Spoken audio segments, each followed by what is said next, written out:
Hi, this is Brian Kim. I'm going to share with you case number 108 in the best way to do cataract surgery series. This is a 2 to 3 plus dense lens and a good sized pupil, and you're going to see a nice illustration of double chop, cross chop, mechanical fracturing techniques, and how I'm able to leverage using the two instruments to crush the lens pieces into smaller pieces, utilizing less ultrasonic energy, which in my experience yields clearer corneas after surgery, less endothelial trauma, as well as really a more safe and predictable surgical experience. So I'm using a cotton tip to steady the eye and center the eye, and then using a corneal marker, which will help me to center and size a rhexis. I still use a cotton tip to turn the eye, and I now make my paracentesis incision, first on the right side and then the left side, making sure the blade is parallel to the iris, which creates a nice corneal shelf, which will allow me to achieve a nice self-sealing incision at the end of the case. This is some intracameral lidocaine, and then now some dispersive viscoelastic to fill the anterior chamber. And I hold the eye, and this is the triplanar corneal incision. I make a vertical groove, place the blade into the deep part of the groove, tunnel, and then I turn the eye towards me, and then I enter. I push a little bit more viscoelastic, and then I go in with the forceps sideways, and this is a puncture style rhexis technique.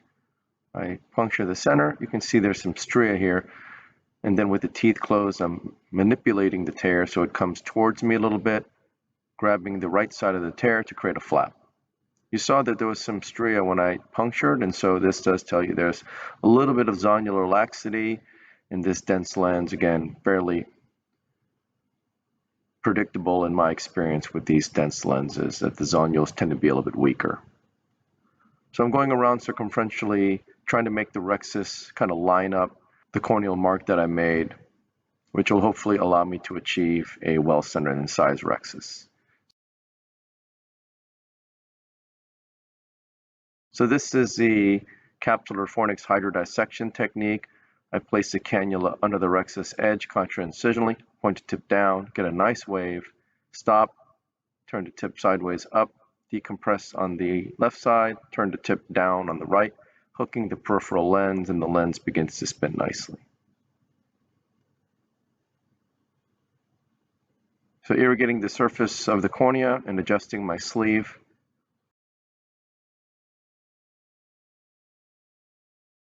And then lifting the incision with a chopper, going in with irrigation off to minimize Descemet's trauma. Begin to remove the surface epinuclear material, and then I place the chopper under the rhexis edge contra-incisionally, rotate the phaco-tip vertically sub-incisionally. Both instruments are brought to the center, and when I do this, I can feel the resistance as I bring the instruments together, as it's actually crushing the lens. That's really a really neat aspect of the surgery. Again, unless you do the technique, you have really very little understanding or appreciation for what that means. When you bring those instruments together, you can feel the actual thickness, and then when you crush it, you can feel that sudden loss of resistance. So it's really quite gratifying, and you can see it completely severs the lens into two pieces. I'm getting around the second quadrant, pulling the chopper towards the phaco-tip, bisecting it, and once the pieces are smaller, crushing it with the instruments and emulsifying the lens pieces.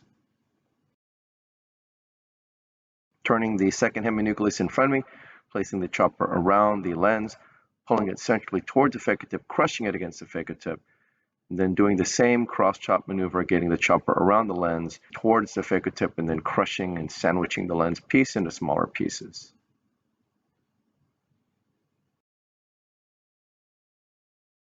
And this is the last quadrant, getting the chopper around it, pulling it towards the phaco-tip, again bisecting the lens piece, using some vacuum to grab that fragment, again crushing the lens between the instruments, and then emulsifying the lens pieces once they're small pieces. This is the last little piece of that nucleus, just crushing it, and then emulsifying the lens piece. So we have a little epinucleus grabbing the anterior portion, and it tumbles out quite nicely with vacuum, keeping the chopper deep in the bag, protecting the posterior capsule. So I take the chopper out, push BSS in, take the phaco-tip out, and then I go in with the INA handpiece, begin with irrigation off, starting sub-incisionally, removing the cortical material, which peels off quite nicely here. Switch to polish mode and polishing underneath the rhexis edge, removing the lens epithelial cells and any potential cortical material that might be there.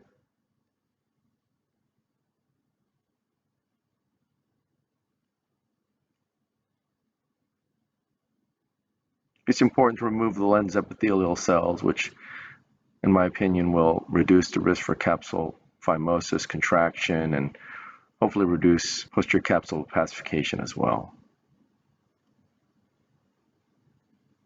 See, I'm polishing also the posterior capsule. This polymer tip is very safe for all of these maneuvers, especially in the polish mode.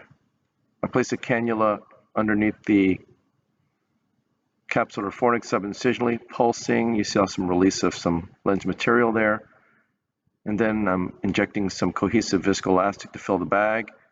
And then I'm using the sweep to polish under the rhexis edge to remove the lens epithelial cells on the left side and then on the right side here.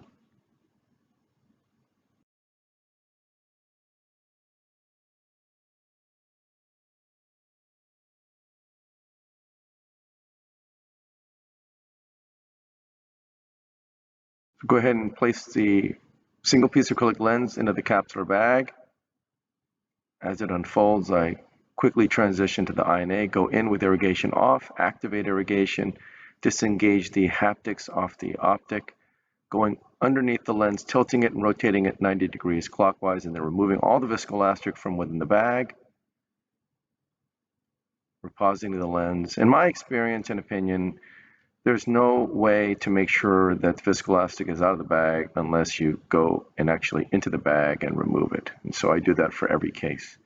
Polish under the rhexis edge, and then I'm turning the haptics and then switching to visco mode, removing all the viscoelastic from the anterior chamber, and then I'll hydrate my incision. So again, this is a 2 to 3 plus dense lens. You saw mechanical fracturing techniques, double chop, cross chop, and you saw how I was able to efficiently and easily disassemble the lens into smaller pieces by utilizing the instruments to crush the lens into smaller pieces. This is really a great technique and advantage in my experience because you don't have to rely on using the vacuum or the phaco. And as we've discussed in the past, when you use phaco and vacuum during the wrong context, that's when complications occur. And that's when you do it near the iris, near the capsular bag. And so you can have posterior capsule rupture, vitreous loss. When you do the techniques by crushing the lens and using mechanical forces, those issues are essentially eliminated. And so in my experience, this is really safer surgery, more predictable surgery, less ultrasonic energy use, clearer corneas postoperatively. So really it's been a no-brainer for me switching to this technique. And I hope that you would try it one day. And when you experience that first crushing force when you're dividing the lens with a double chop maneuver, I think you'll never go back. So I hope this was helpful to you, and I thank you for your attention.